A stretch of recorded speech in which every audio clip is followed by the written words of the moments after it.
Now, when you saw the film, Mr. Fishburne, how did you find that the visuals and that epic sound, how did that punch up the movie, give it extra? You know, it's interesting. I was so involved in the story that I wasn't really consciously aware of what I was hearing. I haven't seen it in IMAX yet, but I think when I see it in IMAX, that's when the visuals combined with the audio will really, really stand out for me, and I'll have that kind of experience. I was really just super giddy. I'm a guy who collected comic books as a kid. I still collect comic books. And I have been waiting to see the big three on screen like everybody else for 35 years. I was just like, ah!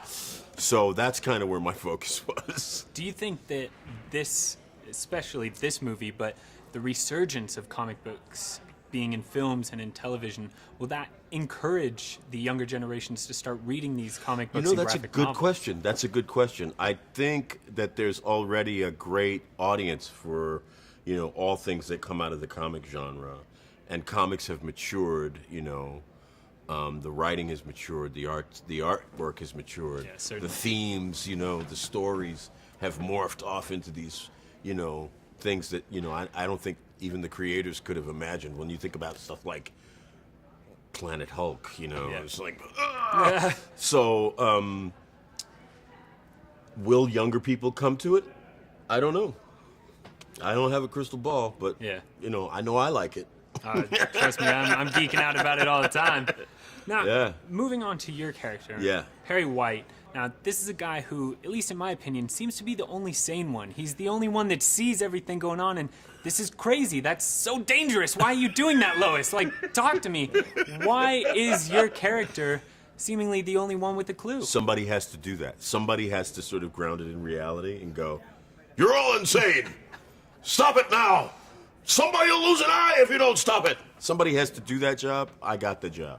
Did you find yourself playing it anymore? Because this movie is definitely a bit darker than Man of Steel. Sure, yeah. Did you find yourself playing into that a bit more, or were you still the same Perry White with that same drive? No, I think I just hold it. You know, I just hold it in the same place, in the same way.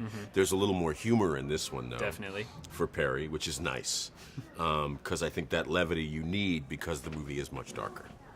And that is true. So that's a nice element. And again, you know, my joy comes from the scenes that I play with Amy, where, you know, she's trying to work me and get me to, and I always acquiesce.